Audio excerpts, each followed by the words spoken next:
What's going on, everybody? It is your man Cleveland Terry, and today we're going to be talking about the newly released Pioneer DDJ FLX6. I got it around here somewhere. Where's it?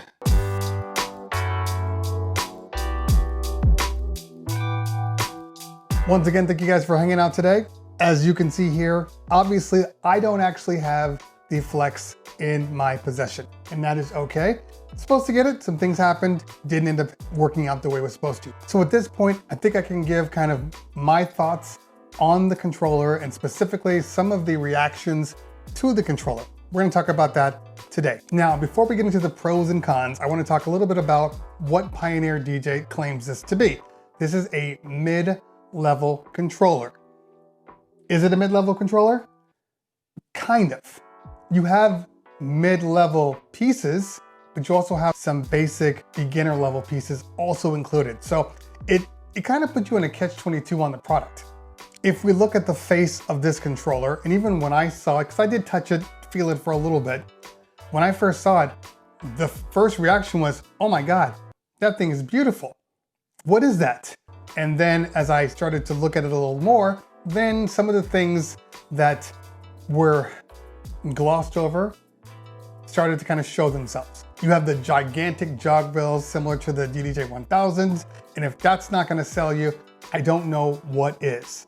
But then you scroll down a little bit, you start to see a little bit of issues. You have the pad section that isn't RGB, just standard blue. Now, for a lot of people, this may or may not be a big deal, especially when you're considering the price point of the product. We're talking about a $600 price point. And if you're looking between products, so you have the DDJ 400, SR2, DDJ SX2 and SX3, DDJ 800, and the 1000. So it sits somewhere in between all of them, but it doesn't offer as much. Look, I'm gonna say this until I'm blue in the face. No controller released should ever come without unbalanced outputs. We have to do away with the RCAs. The RCAs are killing us. If we're putting this in any prosumer, any consumer level mixer, you're gonna be outputting to at least 1/4 inch and maybe then XLR. Yeah, you can send a tape in with RCAs, but come on, we're not doing that. I think we're at a point where a lot of professional DJs like myself buy cheaper products like, you know, the DDJ 400 or something like that, because we need something small and compact that we can do wedding ceremonies and things like that. Not having balanced outputs always puts a little bit of an issue when we're trying to output. Could you imagine if all the products had XLRs? How easy it would be to take a DDJ 400, plug it in, run it right to the speakers, and you're done? That's where we need to get to. Across the board, we need to do away with RCA. RCA is done. And RCA as a booth and an output doesn't really make sense to me. But you know, neither here nor there. Now, there are 3 things on here that kind of set this controller apart from other controllers. You have the merge effects, the scratch bank, AKA SP scratch on record box, and you have the jog cutter. Now, this might come off sounding like I'm defending a product that doesn't need to be defended, but as I've been looking at the product, I'm starting to realize some things. The issue comes from when people see things that are added in to make a specific group of people's lives easier. And then you have this guy over here that's saying, why put that in there? We don't need this. This is a waste of money, time, space. If you're a real DJ, you should be learning how to use all of these things. This is a cop-out. This is too easy. And then you have these people that are like, I don't know how to do any of this stuff, so these little things help me. So let's talk about the jog cutter. Now, the jog cutter, for whatever it's worth, is not a make or break option. You see, the jog cutter feels a little bit like sync mode. I don't typically use sync mode. That's a preference. If I'm DJing for 6-7 hours, trust me when I tell you I'm using that sync button. So when the product started coming with sync, there was this up in arms, oh my God, you're killing the culture. Did it kill the culture? No, it didn't. So we have this little thing called the jog cutter, and basically it removes the need to use the crossfader, and as you move the jog, it effectively cuts the sound to give you a scratch sound. and there's like 10 or 12 different scratch effects. Now, is that something that I would personally use? But there's gonna be some people that find a use for it. And my take is, if you don't wanna use it, just don't use it. You know, if you don't wanna use sync, just don't use sync. Nobody's forcing you to use the jog cutter. Now, I'm a proponent of learning how to scratch. Definitely learn how to scratch, but you know, if somebody's just doing this for fun and they just want to mess around a little bit and, hey, look over, come over here, honey, scratch for me. And she's like, oh wow, this is amazing. Whatever. That scratch algorithm is not going to take your ability to DJ away from you. And it's not going to get that person in the club or in the next Red Bull freestyle. Your job is safe. To go along with that, we have the merge effects. And the merge effects is basically like a combination of effects put together to help with transitions. It actually reminds me of the original Serato Itch. There was a controller that had a button very similar to that, and as you turned it, it would basically transition for you and add those effects in to make it smooth between song to song. So it's new, but it's not really new. It's been here before.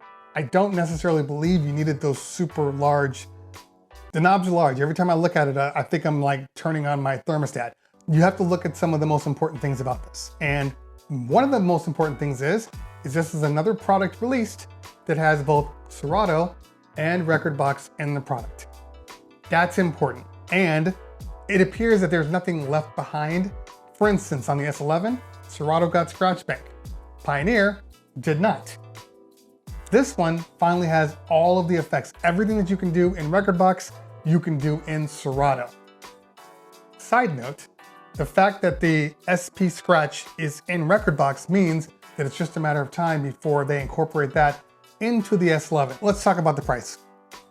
At $600, is it expensive?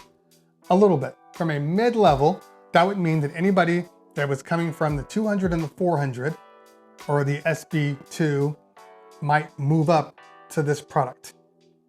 But then the question is, well, at this price point, should you just wait and move up to the 800 or the 1000? Well, technically you can, except you will be limited in the software you use. The 800 is Rekordbox only. The 1000, you have to make a choice. But like I said about the DDJ 1000 Serato version, which I own, and the Rekordbox version, it's the jog wheels. It's always the jog wheels. And for somebody that's looking for a positive set of optics, this controller is one that looks the part. Like the moment you look at it, you're like, that's a good looking controller. Now, even if it doesn't have some of the capabilities that the 1000 has or the 800 has, and for a lot of hobbyists, for a lot of people that need something for their homes, this is a good controller. If you're looking to stream, you got your RCA outs, you have USB, it's class compliant, so I'm sure that you're gonna be able to just rock internal with OBS or any of those. Of course, if you were looking for something a little more robust, then you're gonna have to move up to the SR2s and the SX2s and the 800s and 1000s. Like, that's really your only option. Because this isn't a controller you buy thinking that I'll buy this controller and this will hold me over as I continue to build my DJ business. This is not the controller for that, okay? It's too limited in what it offers you, the outputs and the inputs. If you already have controllers and maybe you want something for the house, maybe you want something small, maybe your kid is considering wanting to be a DJ and he loves your 800 or your 1000. This is a good holiday gift for him. All right, guys, that's my thoughts on the controller. For some people, they're gonna love it. For others, it's not gonna be for them. You have to decide which side you are on. Your mileage may vary. All right, guys, once again, if you found what I said here useful, hit that like button. If you found what I said here really useful, hit that subscribe button.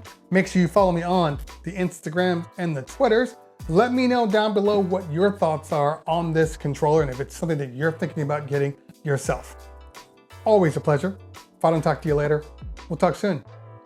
Peace.